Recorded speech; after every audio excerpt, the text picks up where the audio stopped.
والاتصال سببا من هذا القبيل وهو نوعان. یہ تو ہو گیا تھا نا جی. احدهما اتصال الحكم بالعلة كاتصال الملك بالشراء وانه يوجب الاستعارة من الطرفين. وہ بعد میں پڑھتے ہیں. بسم اللہ الرحمن الرحیم. مجاز کی دو قسمیں. مجاز جس میں معنی موصولہ اور معنی مستعمل فی میں اتصال از روئے معنی ہو یا اتصال از روئے ذات ہو. یہ دو قسمیں بیان کی تھی مجاز کی. یہ تو تھا عام امور لغویہ میں. امور شرعیہ میں فرمایا والاتصال سببا من هذا القبیل، از روئے سبب جو اتصال ہے وہ اسی قبیل سے ہے. کس قبیل سے؟ اتصال ذاتاً و صورتاً. اتصال ذاتاً و صورتاً. ٹھیک ہو گیا. اب یہ جو اتصال سبباً ہے اس کی پھر دو قسمیں ہیں. پہلا اتصال الحکم بالعلت. کیا؟ اتصال الحکم بالعلت. اور دوسرا اتصال الفرع بما ہوا سبب محض لیس بعلت. سبب محض لیس بعلت. حکم کا علت کے ساتھ اتصال اور فرع کا سبب محض جو علت نہ ہو اس کے ساتھ اتصال. اتصال سبباً کی دو قسمیں ہیں. نمبر ایک حکم کا علت کے ساتھ اتصال. کیا؟ اور نمبر دو فرع کا سبب محض جو علت نہ ہو اس کے ساتھ اتصال. فرع کا سبب محض جو علت نہ ہو اس کے ساتھ اتصال. ٹھیک ہو گیا. معنی کرتے. اور وہ ہوا کا مرجع ہے الاتصال سبباً. ٹھیک ہے. دو نوع ہے. ان میں سے ایک حکم کا علت کے ساتھ اتصال اور دوسرا فرع کا اتصال ساتھ اس شے کے جو سبب محض ہو علت نہ ہو، وہ علت نہ ہو جو اس فرع کے لیے موضوع ہو. مزید اس کی وضاحت انشاءاللہ آگے چل کے آتی ہے. اب بات سمجھ رہے ہو نہیں؟ ٹھیک ہو گیا. اب والاتصال سبباً وہو نوعان. اس پر پھر اعتراض تھا کہ اتصال سببی کی دو قسمیں ہیں. حکم کا علت کے ساتھ اتصال اور فرع کا سبب محض کے ساتھ اتصال. تو ان میں سے حکم کا علت کے ساتھ اتصال یہ تو اس میں شامل نہیں ہے. تو اس پچھلی گفتگو میں بتایا تھا کہ یہاں اتصال و سبباً میں سبب سے مراد سبب اصطلاحی نہیں ہے، سبب عرفی ہے. سبب اصطلاحی نہیں ہے، سبب عرفی ہے. اور سبب عرفی جو ہے وہ علت کو بھی شامل ہے اور سبب اصطلاحی کو بھی شامل ہے. ٹھیک ہو گیا. اور وہ دو نوع ہے. ان میں سے ایک حکم کا علت کے ساتھ اتصال. حکم کا علت کے ساتھ اتصال. حکم سے مراد ہے اثر مترتب. حکم سے کیا مراد ہے؟ اثر مترتب. علت میں، سبب میں، شرط میں، علامت میں، ان میں فروق آگے چل کے مزید اس کی وضاحت آ رہی ہے. فی الحال آپ یہ سمجھیں کہ علت کیا ہے. علت وہ ہے جو حکم میں مؤثر ہو. علت وہ ہے جو حکم میں مؤثر ہو. حکم اس پر موقوف ہو اور وہ حکم میں مؤثر ہو، حکم کے وجود میں مؤثر ہو. سمجھ رہے بات کو؟ فی الحال علت کی معرفت فقط اتنی سمجھے. علت، سبب، شرط، حکم، ان کے علت، سبب، شرط، علامت، ان کے بیچ فرق آگے چل کے وضاحت کے ساتھ آ رہا ہے. سمجھے؟ فی الحال آپ کیا سمجھے؟ علت کیا ہے؟ علت وہ امر ہے جو حکم میں مؤثر ہو، حکم اس پر موقوف ہو اور وہ حکم میں مؤثر ہو. بات سمجھے نہیں؟ معنی کریں. حکم کا اتصال ہے علت کے ساتھ. جی. اتصال الملک بالشراء. ہاں، تو اس کی مثال پیش کی. آپ غور کریے کہ جو لین دین ہے، بے ہے، بے اثر انداز ہوتی ہے کس میں؟ ملک میں. بے کس میں اثر انداز ہوتی ہے؟ عذر شرع. عذر شرع بے اثر انداز ہوتی ہے ملک میں. آپ نے کہا مجھے یہ میری کتاب اگر ہو تو آپ نے کہا میں نے یہ کتاب آپ سے 200 روپے میں خریدنا چاہتا ہوں. ٹھیک ہے. یا آپ نے کہا بھائی یہ آپ کتاب کتنے کی ہے؟ میں نے کہا 200 روپے کی. تو آپ نے کہا بھائی ٹھیک ہے یہ کتاب مجھے دے دیں. میں نے کہا جی آپ کی ہوئی. ٹھیک ہے، ایجاب قبول کی کوئی صورت آپ بنا لیں، ایجاب قبول ہو گیا، ذہن میں رکھیں کتاب پہ قبضہ کرنے کے بغیر یہ کتاب آپ کی ہے، قبضہ کرنے کے بغیر یہ کتاب آپ کی ہے۔ تو کیا ایسی چیز پیدا ہوئی کہ جس کی وجہ سے کتاب آپ کی ہو گئی؟ پیسے آپ کی جیب میں ہیں، کتاب میرے پاس موجود ہے، نہ کتاب پہ آپ کا قبضہ نہ پیسوں کی آپ کی طرف سے ادائیگی، کتاب آپ کی کیسے ہوگی؟ کتاب کے مالک آپ ہو گئے،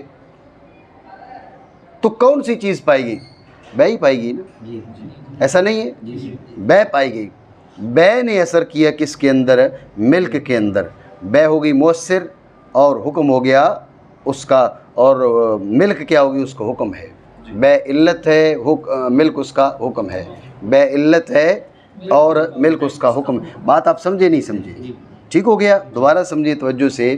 اس کی مثال انہوں نے پیش کی کا اتصال الشرائع کا اتصال الملک بالشرائع، ذہن میں رکھنا انہوں نے کہا اتصال الحکم بالعلت، یہ حکم کے درجہ میں ہے ملک، اور بالعلت علت کے درجہ میں ہے شرع، سمجھ رہے ہو نہیں؟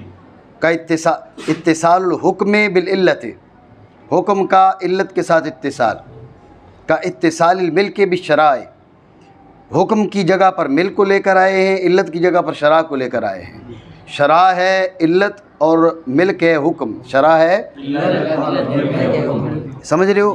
میں نے آپ کو بتایا کہ بے شرع جو ہے خرید و فروخت، یہ حکم میں اثر انداز ہوتی ہے، ملک میں اثر انداز ہوتی ہے۔ اس کی وضاحت، بھئی آپ نے ایک چیز خریدی، صرف ایجاب قبول پایا گیا، نہ آپ نے رقم ادا کی، نہ آپ نے اس سے قبضہ لیا، جو مبیع ہے وہ بائع کے پاس موجود ہے، جو دام ہے وہ آپ کی جیب میں موجود ہیں، صرف آپ نے ایجاب و قبول کیا، وہ چیز آپ کی ہو گئی، ملک حاصل ہو گئی۔ تو اب ملک داموں سے حاصل ہوئی ہے، ملک قبضے سے حاصل ہوئی ہے، ملک داموں کی ادائیگی سے حاصل ہوئی ہے، ملک قبضے سے حاصل ہوئی ہے، یا کس چیز سے؟ داموں کی ادائیگی ہوئی نہیں ہے، سمجھ رہے ہو نہیں؟ داموں کی ادائیگی ہوئی ہی نہیں ہے، قبضہ بھی ہوا نہیں ہے، تو اس کے بغیر ملک حاصل ہو گئی ہے۔ تو پھر کون سی چیز ہے جس نے ملک کا افادہ کی ہے؟ بے نے ملک کا افادہ کی ہے۔ تو پھر ملک کی علت کیا ہوئی؟ بے، ملک کی علت کیا ہوئی؟ سمجھو بات نہیں؟ یہ مثال ہے، فی الحال ابھی تک مثال پیش کر رہے ہیں، ٹھیک ہو گیا؟ معنی کریں، جیسے ملک کا اتصال شرع کے ساتھ، جی۔ وَإِنَّهُ يُوجِبُ الِاسْتِعَارَةَ مِنَ الطَّرَفَيْنِ لِأَنَّ الْعِلَّةَ لَمْ تُشْرَعْ إِلَّا لِحُكْمِهَا وَالْحُكْمُ لَا يَثْبُتُ إِلَّا بِعِلَّةٍ فَاسْتَوَى الِاِتِّصَالُ فَأَمَّتِ الِاسْتِعَارَةُ۔ بس توجہ ہے آپ کی نہیں شاہ جی؟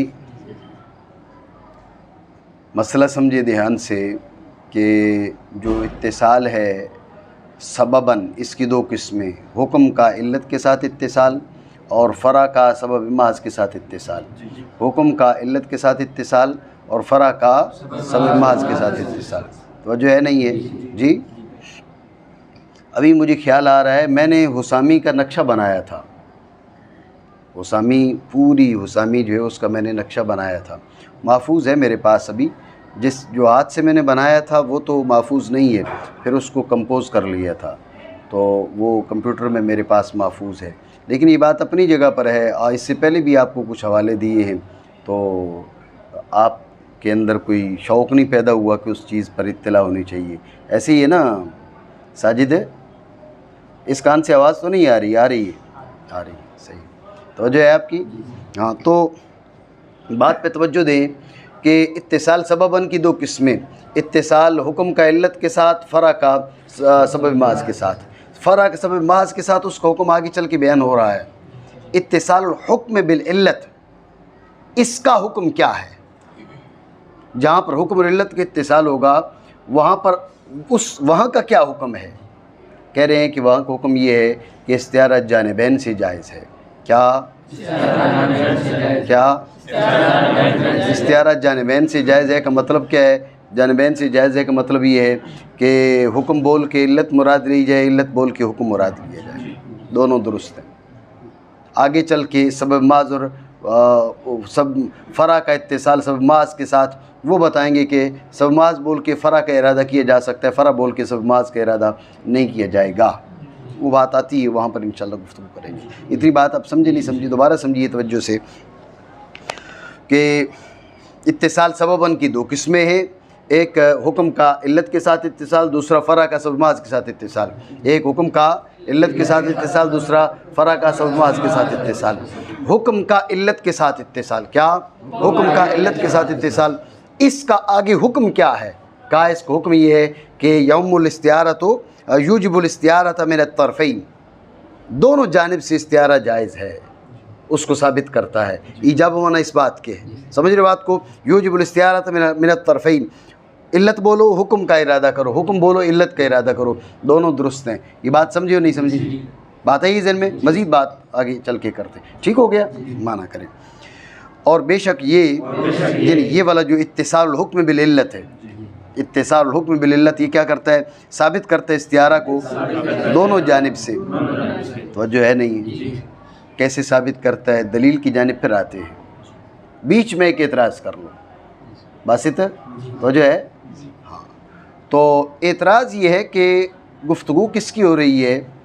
گفتگو ہو رہی ہے مجاز کی دوسری قسم کی، مجاز کی دوسری قسم ہے اتصال ذاتاً و صورتاً، جسے مجاز مرسل کہا جاتا ہے۔ اتصال جو مانن ہے وہ ہے استعارہ، اتصال مانن جو ہے وہ استعارہ ہے۔ اتصال صورتاً و ذاتاً جو ہے یہ تو استعارہ نہیں، یہ تو مجاز مرسل ہے۔ آپ نے کہا یوجب الاستعارہ تھا، اعتراض بنا نہیں، جلانی توجہ ہے؟ یہ اعتراض تو اس کا جواب یہ ہے کہ اتصال مانن استعارہ کہلاتا ہے، اور اتصال صورتاً و ذاتاً استعارہ نہیں کہلاتا، مجاز مرسل کہلاتا ہے۔ یہ بیانیوں کی اصطلاح ہے۔ کس کی اصطلاح ہے؟ بیانیوں کی اصطلاح ہے۔ جو اصولی ہیں ان کی یہ اصطلاح نہیں ہے۔ اصولیوں کے نزدیک استعارہ کا اطلاق اتصال مانن پر بھی ہوتا ہے اور اتصال صورتاً پر بھی ہوتا ہے۔ بات سمجھے نہیں؟ پہلے بھی میں نے آپ کو یہ بات بتائی ہے کہ اصطلاحات کا جو فرق ہے وہ ذہن نشین رہنا چاہیے۔ بات ہے ذہن میں، دوبارہ سمجھے توجہ سے۔ آگے چل کے یہ اس کی دلیل پیش کر رہے ہیں کہ انہ یوجب الاستعارۃ من الطرفین، اس کی دلیل کیا ہے اس پہ بات کرتے ہیں، لیکن اس دلیل سے پہلے آپ یہ بات سمجھیں، خارجی اعتراض کا یوجب الاستعارہ تھا، اعتراض یہ یوجب الاستعارہ تھا، یہ استعارہ کی بات ہی نہیں ہے۔ استعارہ اتصال مانن، اور یہ تقسیم ہو رہی اتصال ذاتن کی۔ آپ نے خود کہا تھا والاتصال سبب من ھذا القبیل، ھذا القبیل، ھذا کا مشار ہے ذاتن، ھذا اس میں اشارہ قریب کے لیے ہے نا، تو قریب تو ذاتن ہے، سمجھ رہے ہو بات کو؟ تو لہٰذا اتصال سبب من ھذا القبیل کا مطلب تھا یہ ذاتن کی اور صورتن کی آپ تقسیم کر رہے ہیں، اور استعارہ تو ہے ہی مانن کی، جو ہے نا اتصال مانوی حضر معنی، سمجھے بات کو؟ یہ اعتراض تو اس کا جواب دیا کہ یہ اصطلاح جس کو لے کر آپ اعتراض کر رہے ہیں یہ اصطلاح بیانیوں کی ہے، یہ اصطلاح علم بلاغت والوں کی ہے، وہ سمجھ رہے ہو؟ ٹھیک ہے۔ یہاں پر جو گفتگو ہو رہی ہے وہ اصطلاح کس کی ہے؟ یہ اصطلاح اصولیوں کی ہے، یہ اصطلاح اصولیوں کی ہے۔ حضرت سیدنا پیر میر علی شاہ صاحب رحمۃ اللہ تعالیٰ علیہ کا جب علم غیب پر مناظرہ ہوا تھا تو سامنے جو مولوی تھا اس نے بڑی تعلی سے کام لیا تھا، اور اس نے کہا کہ بھائی میں آپ سے مناظرہ کرنا چاہتا ہوں۔ تو حضرت سیدنا پیر میر علی شاہ صاحب رحمۃ اللہ تعالیٰ علیہ نے فرمایا بھائی تصدیق، وہ اس نے آیت پڑھی تو جس طرح میں نے اس بات کو سنا تو حضرت سیدنا پیر میر علی شاہ صاحب رحمۃ اللہ تعالیٰ علیہ نے فرمایا کہ تمہیں اس کی تصدیق حاصل ہے؟ اس نے کہا حاصل ہے۔ آپ نے فرمایا تصدیق کی 8 قسموں میں سے کون سی حاصل ہے؟ تصدیق کی 8 قسموں میں سے کون سی حاصل ہے؟ اور وہ وہاں پر سر مارتا رہا اور وہ اس کا جواب نہیں دے سکا کہ کون سی قسم حاصل ہے۔ واقعہ طویل ہے، پھر انشاءاللہ کسی وقت میں آپ کو وضاحت تفصیل بتاؤں گا۔ تو بعد میں وہ مولوی کہتا تھا یار یہ تو تصدیق کی 7 قسمیں ہیں، پیر میر علی شاہ صاحب نے 8 کیسے کہی ہیں؟ تصدیق کی تو 7 قسمیں ہیں، 8 قسمیں تو تصور کی ہیں، تصدیق کی 7 قسمیں، تو پیر میر علی شاہ صاحب نے 8 کیسے کہہ دی؟ تو اب یہ وہ مطلب کہ اپنے حلقہ احباب میں یہ بات کیا کرتا تھا، تو اصل میں حضرت سیدنا پیر میر علی شاہ صاحب رحمۃ اللہ تعالیٰ علیہ نے جو 8 قسمیں فرمائی تھیں وہ شیخ محی الدین ابن عربی علیہ رحمہ کی اصطلاح کے مطابق فرمائی تھی، ٹھیک ہے نا؟ یہ منطق کی اصطلاح سمجھا تھا۔ اگر جواب دیتا تو وہ جو ہے نا سیدنا پیر میر علی شاہ صاحب رحمۃ اللہ تعالیٰ علیہ تھے، وہ عام مولوی نہیں تھا، ٹھیک ہے نا؟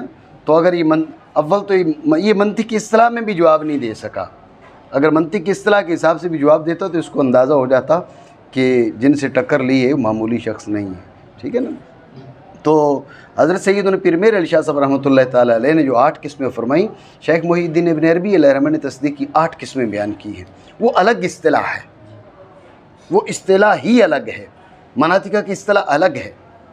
ٹھیک ہے نا. تو لہٰذا مناطقہ کی اصطلاح کو لے کر آپ ابن عربی علیہ رحمہ کو کہیں آپ کی تقسیم درست نہیں ہے، یا ابن عربی علیہ رحمہ کی اصطلاح کو لے کر مناطقہ کو کہیں آپ کی تقسیم درست نہیں ہے. مطلب آپ ہر ایک کی اپنی اصطلاح ہے، اصطلاحات میں جھگڑا نہیں ہوتا. بات آپ سمجھ رہے ہو؟ تو پہلے بھی آپ کو اس بات پر اسی لیے تنبیہ کی تھی کہ اصطلاحات کا فرق ذہن میں رکھیں. وہ اصطلاح ہے کہ اتصال ازرو معنی ہو تو استعارہ کہلائے گا، اتصال ازرو صورت اور ذات ہو تو استعارہ نہیں کہلائے گا. یہ اصطلاح ہے علم بلاغت والوں کی. یہاں پر ہماری گفتگو علم بلاغت میں نہیں ہو رہی، یہاں پر ہماری گفتگو ہو رہی ہے علم اصول میں، اصول فقہ میں. ان کی اپنی اصطلاح ہے. جیسا میں نے پہلے بھی آپ کو مثال دی تھی، کلمہ جو ہے وہ نحویوں کے یہاں اور ہے اور منطقیوں کے یہاں اور ہے. سمجھو بات کو. تو کلمہ وہاں پر نحویوں کے یہاں مقسم ہے، اسم فعل حرف تینوں اس کی قسمیں ہیں، برخلاف مناطقہ کے ہاں جو ہے وہ کلمہ مفرد، لفظ مفرد کی کہ وہ آگے قسم ہے، اسم کا وہ قسیم ہے، ادات کا وہ قسیم ہے. بات آپ سمجھ رہے ہیں؟ معنی کریں. اور بے شک وہ کیا اتصال الحکم بالعلت، ٹھیک ہے نا، ثابت کرتا ہے استعارہ کو 2 جانب سے. توجہ ہے. اصل چیز یہ ہے کہ اتصال الحکم بالعلت، اتصال الحکم بالعلت یہ جانبین سے استعارہ کو واجب کرتا ہے، ثابت کرتا ہے.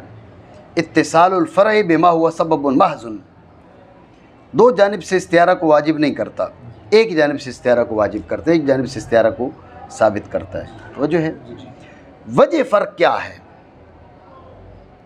اتصال الحکم بالعلت جانبین سے استعارہ، فرع کا سبب کے ساتھ اتصال، ایک جانب سے استعارہ. وجہ کیا ہے؟ توجہ ہے. بات پہ توجہ دیں.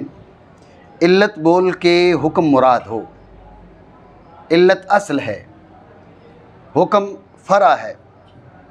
اصل بول کے فرع مراد ہو، یہ بالکل آسان ہے، سہل ہے، اس میں کوئی دشواری نہیں ہے. آپ میری بات سمجھ رہے ہو؟ اصل بول کے فرع کا ارادہ کیا جائے، اس میں کوئی دشواری نہیں ہے. دشواری کا بات یہ فرع بول کے آپ اصل کا ارادہ کرنا چاہیں تو. سمجھ رہے ہو بات کو؟ فرع بول کے اصل کا ارادہ کرنا چاہیں تو دشواری اس میں ہے. لہٰذا قابل وضاحت، محتاج وضاحت یہ ہے کہ فرع بول کے اصل کیسے مراد ہو سکتی ہے. حکم فرع بول کے سبب محض مراد نہیں ہو سکتا، تو حکم بول کے علت کیسے مراد ہو سکتی ہے؟ تو جو ہے نہیں ہے. سوال سمجھے؟ تو اس کا انہوں نے جواب دیا کیا؟ لأن العلت لم تشرع الا لحکمها والحکم لا یثبت الا بعلت. بات یہ کہ یہاں پر پایا جا رہا ہے تلازم. کیا پایا جا رہا ہے؟ یعنی یہاں پر بات پہ توجہ دینا، یہاں پر اصالت اور فرعیت ملحوظ نہیں ہے، یہاں پر تلازم ملحوظ ہے. کیا ملحوظ ہے؟ تلازم ملحوظ ہے. جو حکم ہے لا یثبت الا بالعلت، الحکم لا یثبت الا بعلت، حکم نہیں ثابت ہوگا مگر علت سے.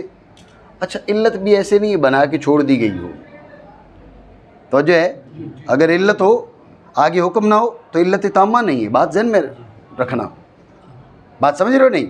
ایسا بے درست ہو اور حکم نہ ہو، ملک ثابت نہ ہو، ایسا نہیں ہو سکتا.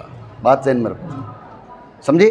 یعنی علت کو پھر حکم لازم ہے، علت تامہ ہے، حکم سے جدا نہیں ہو سکتی، اور حکم علت کے بغیر پایا نہیں جا سکتا. تلازم ہوا نہیں ہوا؟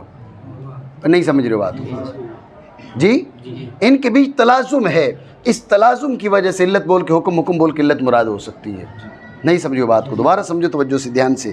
اصل میں بات یہ ہے کہ اصل بول کے فرع مراد ہو، اس میں کوئی دشواری نہیں ہے. اصل بول کے فرع مراد ہو، اس میں کوئی دشواری نہیں ہے. دشواری وہاں پر آتی ہے کہ فرع بول کے اصل کا ارادہ کیا جائے. فرع بول کے اصل کیسے مراد ہو سکتی ہے؟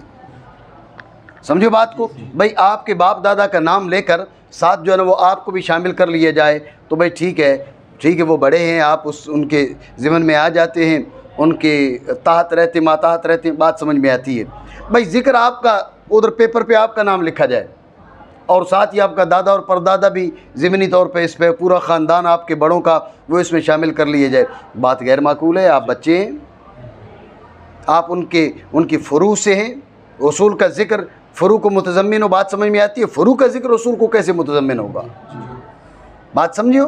تو لہٰذا اصل بول کے فرع کا ارادہ بات معقول ہے، فرع بول کے اصل کا ارادہ کیسے ہو سکتا ہے، غیر معقول بات ہے.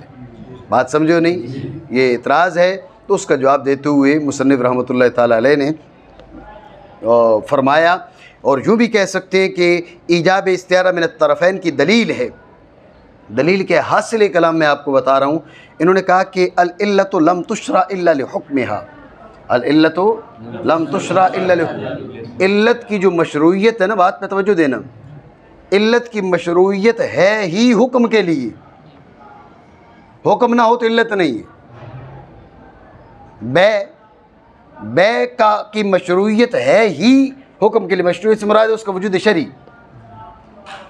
بے کا جو حکم وجود شرعی ہے وہ ہے ہی حکم کے لیے، ملک کے لیے. یہ ہو نہیں سکتا کہ بے صحیح پائی جائے، بے درست پائی جائے، بے تام پائی جائے اور حکم نہ پایا جائے. یہ ہو نہیں سکتا. بات سمجھو. ملک پائی جائے گی، بے کے اندر خیار شرط ہو وغیرہ وغیرہ، وہ ایک الگ مسئلہ ہے، وہ بے تام نہیں ہے. سمجھ رہے ہو نا. جب ہوگی اس سے خیار شرط ختم ہوگا تو اس وقت بے میں جا کے تمامیت آئے گی، وہ ایک الگ مسئلہ ہے. لیکن بے جب تام پائی جائے اور حکم نہ پایا جائے، ملک نہ پائی جائے، ہو نہیں سکتا. تو لزوم ہوا نہ ہوا، بولو تو صحیح یار ہیں. بے ہوگی تو لازمی طور پہ حکم ہوگا، لازمی طور پہ ملک ہوگی. یہ ہو ہی نہیں سکتا کہ بے ہو اور حکم نہ ہو، ملک نہ ہو. تو پھر ملک لازم ہوئی نا بے کو. اچھا ملک پائی جائے اور بے کے بغیر ہی تمہیں حاصل ہو گئی، اور اسباب ہیں اس کی، وہ ایک الگ مسئلہ ہے. لیکن وہ ملک جو مستفاد من البے ہو اور بغیر بے کے ہو، ملک مستفاد من البے ہو اور بغیر بے کے ہو، یہ ہو نہیں سکتا. بے ہوگی تو بے ملک مستفاد من البے ہوگی. بات سمجھے نہیں سمجھی؟ بات آ گئی ذہن میں. مطلب کیا نکلا؟ مطلب یہ نکلا، ہم اعتراض کیا تھا، اعتراض پہ لائیں اپنی توجہ کو. اعتراض یہ تھا کہ اصل بول کے فرع کا ارادہ تو معقول ہے، فرع بول کے بھلا اصل کیسے مراد ہو سکتی ہے؟ تو جو تقریر مصنف رحمۃ اللہ تعالیٰ علیہ نے کی ہے اس کا حاصل یہ ہے کہ یہاں فرعیت اور اصالت ملحوظ ہی نہیں ہے. یہاں پر کیا ملحوظ ہے؟ یہاں پر تلازم کو دیکھا جا رہا ہے. علت کو حکم لازم ہے، حکم کو علت لازم ہے. علت کو حکم لازم ہے، حکم کو علت لازم ہے. یہاں پر اصل بول کے فرع اور فرع بول کے اصل، علت بول کے حکم اور حکم بول کے علت کا جو ارادہ ہے اس میں اصالت اور فرعیت ملحوظ ہی نہیں ہے. وہاں ملحوظ کیا ہے؟ وہاں پر تلازم ملحوظ ہے، لزوم ملحوظ ہے. حکم کو علت لازم، علت کو حکم لازم. بات سمجھے نہیں؟ یہ بات ذہن میں رکھو. یہ وجہ ہے استعارہ کی. کوئی سی دو چیزیں ہوں جن میں اصالت اور فرعیت نہ ہو، صرف لزوم کا تعلق ہو. کوئی سی دو چیزیں جن میں لزوم کا تعلق ہو، ذہن میں رکھنا ایک بول کے دوسری کا ارادہ کیا جا سکتا ہے. ٹھیک ہے نا؟ تم نے پتہ نہیں اس میں بلاغت میں پڑھا یا نہیں پڑھا، اور اگر پڑھا تو یاد ہے یا نہیں، یہ تو زیادہ تم بہتر سمجھ سکتے ہو. کنایہ کی جب تعریف کرتے ہیں، ٹھیک ہے نا، تو کنایہ کے اندر کیا ہے؟ وہ ملزوم کا ذکر کر کے لازم کا ارادہ کیا جاتا ہے. ملزوم بول کے لازم کا ارادہ. گو کنایہ کی تعریفوں میں پھر اختلاف ہے کہ ملزوم کا بول کے لازم کا ارادہ یا لازم بول کے ملزوم کا ارادہ. سمجھے بات کو؟ اس میں اختلاف ہے. لیکن جو بھی تعریف لیں علاقہ لزوم کا ہے. کنایہ میں علاقہ لزوم کا ہے. تو جہاں پر علاقہ لزوم کا پایا جاتا ہے، ایک شے بول کے دوسری شے کا ارادہ ہو سکتا ہے. جب یہ بات تمہارے ذہنوں میں آ گئی تو حکم کو علت لازم، علت کو حکم لازم، اصالت اور فرعیت ملحوظ نہیں ہے. سمجھ رہے ہو بات کو؟ اصالت اور فرعیت کا لحاظ ہو تو پھر مسئلہ اور ہوگا جو بعد میں چل کے کہہ رہے ہیں بھئی فرع کا سبب محض کے ساتھ اتصال. یہاں پر اصالت فرعیت ملحوظ نہیں، وہاں یہاں پر لزوم ملحوظ ہے. اس لزوم کی وجہ سے علت بول کے حکم مراد ہو سکتا ہے اور حکم بول کر علت کا ارادہ کیا جا سکتا ہے. نہیں سمجھو؟ لگ نہیں رہا جتنے زور سے میں سمجھانا چاہ رہا ہوں اتنے زور سے سمجھ نہیں آ رہی. اچھا بعض اوقات ایسے ہوتا ہے کہ آواز کم آتی ہے اور چیز لگتی زور سے ہے, ایسا بھی ہوتا ہے شاید تین دو ہے نا جی. ساجد ایسے ہوتا ہے جی, صحیح بتا مانا کریں, کیونکہ علت نہیں مشروع مگر اپنے حکم کے لیے, تو پھر حکم اس کو لازم ہوا نہ ہوا, اور حکم نہیں ثابت ہوتا مگر علت سے, تو اب حکم کو علت لازم ہوئی نہ ہوئی تو برابر ہوا اتصال, تو عام ہوا استعارہ. ٹھیک ہے نا, اصل اب علت بول کے حکم مراد ہو یا حکم بول کے علت مراد ہو. ٹھیک ہو گیا جی. ولهذا قلنا في من قال إن اشتريت عبدا فهو حر فاشترى نصف عبد وباعه ثم اشترى النصف الآخر يعتق هذا النصف الآخر يعتق هذا النصف الآخر ولو قال إن ملكت لا يعتق ما لم يجتمع الكل في ملكه فإن أنا بأحدهما الآخر تعمل نیتہ کیا ہو گیا ہے آپ کی؟ تعمل نيته في الموضعين لكن فيما فيه تخفيف عليه لا يصدق في القضاء ويصدق ديانة. بس یہ ہو گیا مسئلہ. اب اس پر ایک تفریح ذکر کر رہے ہیں. اس تفریح سے پہلے ایک تمہید سمجھو. مسئلہ یہ ہے کہ اس نے کہا کہ ان اشتریت عبدا فهو حر, یوں کہا, یا کہا ان ملکت عبدا فهو حر. اب اس نے کہا ان ملکت عبدا فهو حر, آدھا غلام خریدا اس کو بیچ دیا, پھر باقی آدھا خریدا اس کو بھی بیچ دیا, باقی آدھا خریدا تو اس کا مالک نہیں بنے گا, وہ آزاد نہیں ہوگا. بات پہ توجہ دینا. ان ملکت عبدا فهو حر, آدھا غلام خریدا اس کو بیچ دیا, باقی آدھا خریدا تو آزاد نہیں ہوگا. یہیں پر اگر اس نے کہا تھا ان اشتریت عبدا فهو حر, آدھا غلام خریدا اسے بیچ دیا, باقی آدھا خریدا, ذہن میں رکھنا آزاد ہو جائے گا. اشتریت میں باقی آدھا خریدنے پر باقی آدھا آزاد ہو جائے گا, ملک تو میں باقی آدھا خریدنے پر وہ آزاد نہیں ہوگا. اتنا مسئلہ سمجھے نہیں سمجھے؟ لیکن یہ ذہن میں رکھنا, یہ جب کہ اس نے عبداً مطلق بولا ہو, غیر معین ہو. اگر اس نے معین کا ارادہ کیا ہو, سامنے بیٹھا ہو ان اشتریت هذا العبد فهو حر, ان ملکت هذا العبد فهو حر, ذہن میں رکھنا. اب آدھا خرید کے بیچ دیا, پھر آدھا خریدتے یہ آزاد ہو جائے گا. اب ملک تو بولے یا اشتری تو بولے, بات سمجھ رہے ہو نہیں؟ اب آپ دیکھیں نا, انہوں نے کہا کہ ان اشتریت عبدا, فقہا, مصنفین, اصولی. اب ماز کیا ہے؟ ان اشتریت عبدا ذکر کیا, نکرہ, تو یہ بھی قید احترازی ہے, یہ بھی قید احترازی ہے. آج کل ہمارے مصنفین اور محققین اور دقیقین مدققین وہ ایسے ہو گئے ہیں بھئی جو وہ پورے جملے جو ہیں ان کو ہضم کر جاتے ہیں, حالانکہ یہاں پر ان کا الف لام مذکور ہو تو مسئلہ اور ہے, نہ ہو تو الگ مسئلہ ہے. ٹھیک ہے نا. یہ ہم جیسے جو مصنفین ہیں آج کل کے دور کے, بھئی جو 2 4 6 سطریں تو ویسی لکھ دیتے ہیں, بھئی ان کا کیا فائدہ, یہ میں نے ویسی لکھی ہیں جی. تو ہمارے اکابر کا یہ طریقہ نہیں رہا.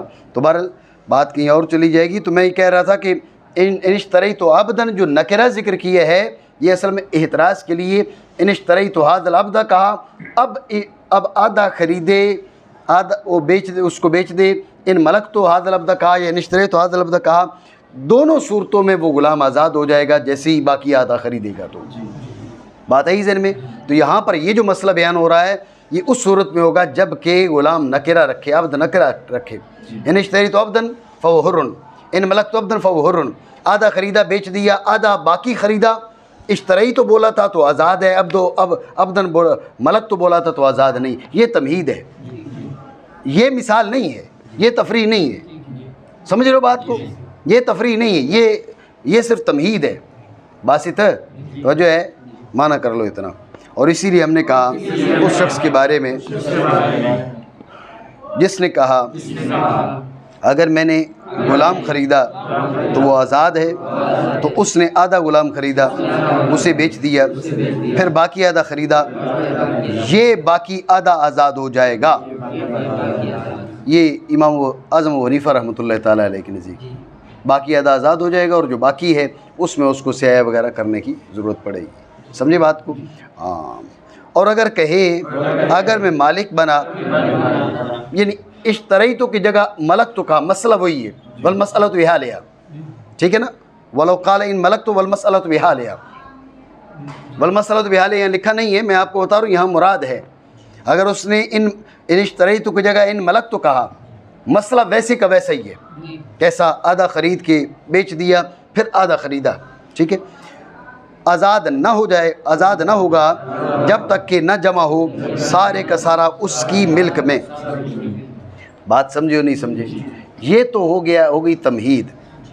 جب یہ بات آپ کے ذہن میں آ گئی تو اب ابھی ہم نے بتایا تھا کہ شرع میں اور ملک میں تعلق کون سا ہے؟ تعلق ہے اتصال، کون سا ہے؟ اتصال الحکم بعلت والا، کون سا؟